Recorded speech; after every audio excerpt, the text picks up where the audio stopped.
deal, but I'm not satisfied with it. So we'll see what happens. Right now we have negotiations going on. They're not getting there.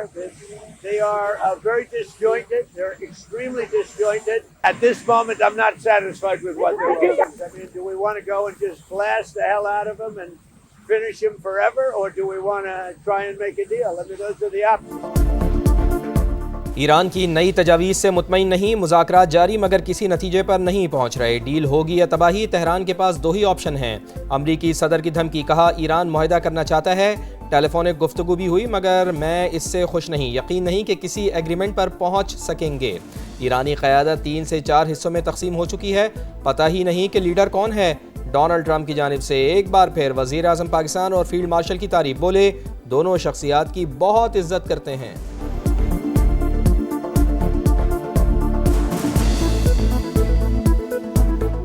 Have great respect for Pakistan and Islamabad and tremendous respect for the Prime Minister and the Field Marshal, and they're working with us. They continue to work with us, but the trip is a very long one and we're doing everything in terms of negotiating right now.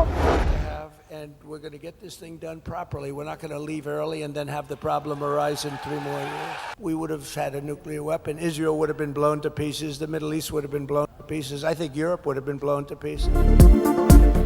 جنگ سے جلدی نہیں نکلیں گے ورنہ 3 سال بعد پھر مسئلہ پیدا ہو جائے گا۔ امریکی صدر کا تقریب سے خطاب، کہا تہران ایسا معاہدہ پیش نہیں کر رہا جو ہمارے لیے قابل قبول ہو، ہم اس مسئلے کو مکمل اور درست طریقے سے حل کریں گے۔ تہران ایٹمی ہتھیار نہیں رکھ سکتا۔ B-2 بمبار طیاروں نے نیوکلیئر تنصیبات تباہ کر دیں، ڈرون اور میزائل فیکٹریاں ملیہ میٹ ہو گئی۔ ہم جنگ جیت رہے ہیں، ایران کو نہیں روکتے تو اسرائیل، مشرق وسطیٰ اور یورپ کے ٹکڑے ہو جاتے۔ آپ نے ہرمز میں تیل سے بھرے 400 ٹینکرز کھڑے ہیں، یہ جہاز وہاں سے نکل آئے تو تیل کی قیمتیں کم ہو جائیں گی۔ ڈونلڈ ٹرمپ نے ایک بار پھر نیٹو کو کاغذی شیر قرار دیا، بولے ہم نے نیٹو پر کھربوں ڈالر خرچ کیے مگر وہ ہماری مدد کو نہیں آئے۔ بیک ڈور ڈپلومیسی جاری، ایران نے پاکستان کے ذریعے امریکہ سے مذاکرات کے لیے نئی تجاویز بھجوا دیں۔ ایرانی سرکاری میڈیا کے مطابق مسودہ گزشتہ روز اسلام آباد کے حوالے کیا گیا۔ رائٹرز نے بھی تجاویز واشنگٹن تک پہنچانے کی تصدیق کر دی۔ وائٹ ہاؤس کا بھی مسودہ ملنے اور مذاکرات جاری ہونے کا اعتراف۔ وال اسٹریٹ جرنل تفصیلات سامنے لے آیا۔ تہران نے حملے روکنے کی ضمانت اور محاصرہ ختم کرنے کے بدلے آبنائے ہرمز کھولنے کی پیشکش کی، کہا جوہری پروگرام پر بات چیت بعد میں، پہلے پابندیوں میں نرمی چاہتے ہیں۔ امریکہ نئی پیشکش پر کھلے ذہن کے ساتھ آئے تو اسی ہفتے مذاکرات کے لیے تیار ہیں۔ مذاکرات میں باضابطہ ثالث پاکستان ہی ہے، ایران کا دو ٹوک پیغام۔ ایران کے خلاف جنگ 60 دن کی ڈیڈ لائن آج ختم ہو جائے گی۔ ٹرمپ لڑائی بند کریں یا کانگریس سے منظوری لیں، امریکی صدر کو کڑا امتحان درپیش۔ ٹرمپ انتظامیہ نے وار پاورز ریزولوشن کے تحت کانگریس سے منظوری غیر ضروری قرار دے دی۔ رائٹر سے گفتگو میں اعلیٰ عہدیدار نے موقف اپنایا، سیز فائر معاہدے کے بعد ایران کے خلاف جنگ ختم ہو چکی، جنگ بندی کے بعد کوئی براہ راست تصادم نہیں ہوا، لہٰذا کانگریس سے مزید کسی توثیق کی ضرورت نہیں۔ امریکی سینٹ نے ایران میں امریکی فوجی کارروائیاں ختم کرنے کی قرارداد 6 بار مسترد کر دی۔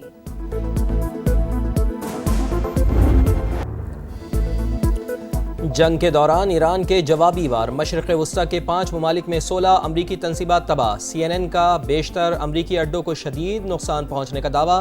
رپورٹ کے مطابق تہران نے جدید ریڈار، مواصلاتی نظام اور طیاروں کو ٹارگٹ کیا، کچھ تنصیبات استعمال کے قابل ہی نہیں رہیں۔ تباہ ہونے والے اثاثے انتہائی مہنگے، تبدیل کرنا مشکل ہے۔ امریکہ کو جنگ میں $100 ارب کا نقصان ہو چکا، ٹرمپ انتظامیہ اخراجات سے متعلق جھوٹ بول رہی ہے۔ ایرانی وزیر خارجہ عباس عراقچی کا دعویٰ، سوشل میڈیا پیغام میں کہا جنگ کے باعث ہر امریکی گھرانے پر ماہانہ $500 کا اضافی بوجھ پڑ رہا۔ امریکہ اور یورپ کے درمیان فاصلے بڑھنے لگے، وزیر جنگ پیٹ ہیگزت کا جرمنی سے 5000 فوجی واپس بلانے کا حکم، کہا امریکی فوجیوں کو آئندہ 6 سے 12 ماہ میں واپس بلا لیا جائے گا۔ پینٹاگون کے مطابق ایران جنگ کی وجہ سے یورپ کو اسلحے کی ترسیل میں تاخیر ہو سکتی ہے۔ فتنہ الخوارج کی خیبر پختونخوا کی شہری آبادی پر بزدلانہ وار، باجوڑ کے علاقے مامون میں کھیل کے دوران کرکٹ گراؤنڈ پر کوچ کاپٹر سے حملہ، 3 افراد زخمی, وزیر اطلاعات عطا اللہ تارڑ کی شدید مذمت, کارروائیاں وحشیانہ سوچ کی عکاس قرار دے دیں, کہا دہشت گردوں کے خلاف جنگ سچائی, اصولوں اور ایمان پر مبنی ہے.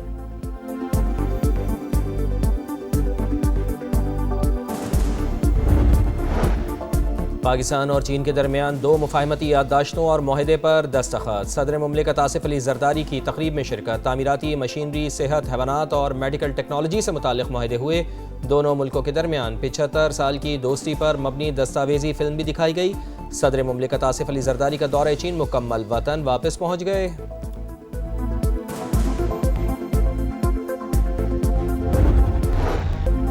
مہنگائی کا طوفان عوام ہلکان, 21 ماہ بعد شرح ڈبل ڈیجٹ میں پہنچ گئی. صرف اپریل کے دوران 2.5% اضافہ. ٹماٹر 57% مہنگے, سبزیوں کی قیمتیں 40% تک بڑھ گئیں.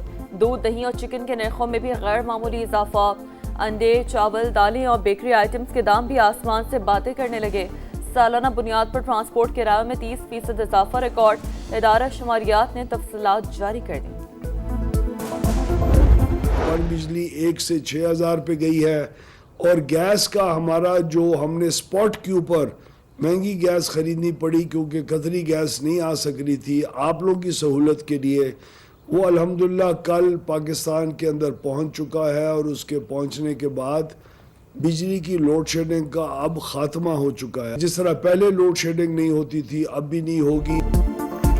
LNG موصول ہوتے ہی لوڈ مینجمنٹ ختم. پن بجلی کی پیداوار بھی 6,000 میگا واٹ تک جا پہنچی. وزیر توانائی نے مزید لوڈ شیڈنگ نہ ہونے کی خوشخبری سنائی. اویس لغاری نے کہا بروقت اقدامات سے عوام کو آئندہ بندش کا سامنا نہیں کرنا پڑے گا. پوری کوشش ہوگی کہ صارفین کو مہنگی بجلی سے محفوظ رکھا جائے. لوڈ شیڈنگ بحران, کراچی والے مشکل میں. شہر کے مختلف علاقوں میں 6 سے 9 گھنٹے بجلی بند. فالٹ اور مرمتی کاموں کے نام پر 12 گھنٹے سپلائی معطل. New Karachi, Surjani Town, Jamshed Quarters, Liaquatabad اور کورنگی سمیت کئی علاقوں میں شہری پریشان. کوئٹہ سمیت بلوچستان بھر میں بھی 8 سے 10 گھنٹے کی لوڈ شیڈنگ نے زندگی اجیرن کر دی. پانی کا حصول بھی ناممکن. انہوں نے بتایا جی میں میڈم نسیم آرا پاور SP ہیں, ان کا بیٹا ہوں. پیچھے ان کے ساتھ مسلح 2 جوان موجود تھے جس کو انہوں نے ہدایت کی کہ اس سب انسپیکٹر کو مارو. ایک گن مین ان کا لے کے آئے تھانے ابھی لے کے ہی آ رہے تھے. تھانے کے گیٹ سے میڈم اپنے 10 گن مینوں کے ساتھ آ گئی. انہوں نے یرغمال بنا لیا تھانے کو اور اپنا گن مین واپس لے کے اور دھمکیاں دوست دیتی ہوئی واپس چلی گئی. دوست دھمکی یہ تھی کہ جی صبح میں تمہیں دیکھ لوں گی, صبح میں تمہاری وردی اتار دوں. کراچی میں خاتون SP کے بیٹے کا قانون سے کھلواڑ. ڈیفنس میں پولیس اہلکار سے بدتمیزی. ایک اور ویڈیو منظر عام پر آ گئی. پولیس نے ہوٹر لگی, گاڑی کو روکا تو نوجوان نے اہلکار کا گریبان ہی پکڑ لیا. DIG ساؤتھ کا نوٹس, تحقیقات کا حکم, ملزم کو گرفتار کر لیا گیا. سرکار کی مدعیت میں مقدمہ درج. گاڑی پر جعلی نمبر پلیٹ تھی. روکنے پر نوجوان نے شناخت ظاہر کرنے سے انکار کیا. پوچھ گچھ پر گن مین کو مار پیٹ کرنے کا کہا. SP نسیم آرا نے خود بھی وردی اتروانے کی دھمکی دی. متاثرہ اہلکار نے سما کو تفصیلات بتا دیں.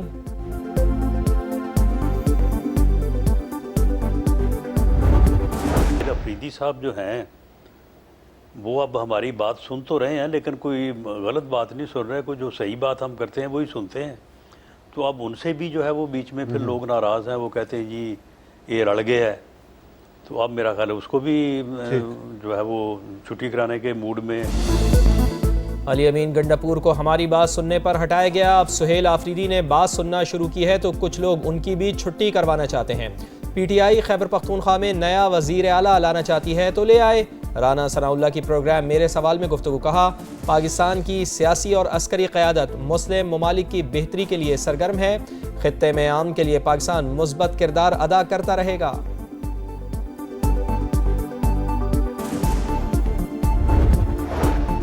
گیس پیدا کرنے والا صوبہ ہی بدترین لوڈ شیڈنگ کا شکار. کمرشل اور صنعتی سرگرمیاں بری طرح متاثر. آئین کے تحت پہلا حق خیبر پختونخوا کا ہے. وزیر اعلیٰ سہیل آفریدی کا وفاق پر امتیازی سلوک کا الزام. کابینہ سے خطاب میں کہا مرکز وسائل کی منصفانہ تقسیم میں ناکام رہا. پنجاب کی جانب سے گندم کی فراہمی روکی گئی. 2 دن میں مسئلہ حل نہ ہوا تو سیاسی جماعتوں سے مل کر احتجاج کریں گے. تقریب سے خطاب میں کہا اپوزیشن سے مل کر صوبے کا مقدمہ لڑنا ہوگا. وزیر اعظم میاں شہباز شریف نے ون کانسٹیٹیوشن ایونیو کے معاملے پر اعلیٰ سطح کمیٹی تشکیل دے دی. حتمی فیصلے تک سی ڈی اے یا اسلام آباد انتظامیہ کوئی کارروائی نہیں کرے گی. ون کانسٹیٹیوشن ایونیو کو لیز پر لینے والی کمپنی نے قوانین توڑے. 3 بڑی کمپنیوں نے ہوٹل بنانے کے لیے جگہ لیز پر لی. بینک کی اقساط نہ دینے پر گروپ ڈیفالٹ ہوا. وزیر مملکت برائے داخلہ امور طلال چودھری کی پریس کانفرنس.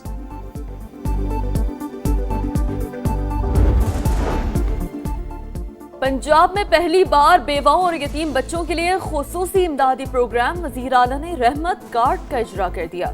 مستحقین کو 1 لاکھ روپے فی کا سے امداد دی جائے گی. شرعی طور پر زکوٰۃ کے حقدار بیوہ خواتین اور یتیم بچے اہل ہوں گے. موبائل ایپ سے اپلائی کرنا بھی ممکن. مریم نواز نے کہا روایتی سیاست کے بجائے خدمت پہ یقین رکھتے ہیں. خواہش ہے کوئی بھی بیوہ یا یتیم خود کو بے سہارا نہ سمجھے. اسرائیل نے یونان کی حدود میں روکے گئے فلاٹیلا پر سوار سابق سینیٹر مشتاق احمد کو رہا کر دیا. نائب وزیر اعظم اسحاق ڈار کی ایکس پر پیغام میں تصدیق. رہائی کے لیے کوششوں پر ترکی اور یونان سے اظہار تشکر. غزہ کے لیے امدادی سامان لے جانے والے بیڑے پر سوار 100 سے زائد رضاکار یونان منتقل. حیدرآباد کا ناک آؤٹ مشن. نئی ٹیم نے فائنل کا ٹکٹ کٹوا لیا. کنگز مین نے اسلام آباد کے جبڑے سے فتح چھین لی. 3 بار کی چیمپئن ٹیم جیتی بازی ہار گئی. شاداب 11 آخری اوور میں 6 رنز نہ بنا سکی. حنین شاہ فیصلہ کن اوور میں ثابت قدم نوجوان بولر نے ہدف کا دفاع کر کے بازی مار لی. اسلام آباد یونائیٹڈ 187 کے تعاقب میں 184 رنز بنا سکی. مارک چیپمن 43 رنز بنا کر ٹاپ سکورر. فاتح ٹیم کے لیے عثمان خان کے برق رفتار 61 رنز. 3 مئی کو فیصلہ کن مارکے میں حیدرآباد کنگز مین کا مقابلہ پشاور زلمی سے ہوگا. اور حنین شاہ کا تاریخ ساز اوور ٹیم کو شکست کی کھائی سے نکال کر منزل پار لگایا. نوجوان بالر کی ہمت نے بیٹر کو چاروں خانے چت کر دیا. طوفانی بالنگ کے سامنے بلے بازوں کے ہاتھ پاؤں پھول گئے. یونائیٹڈ کے کھلاڑی آخری اوور میں صرف 3 رنز ہی بنا پائے. یادگار فتح پر اسٹیڈیم میں ملے جلے مناظر. شاداب 11 حیران پریشان. کنگز مین کے فینز اور ٹیم کا جشن.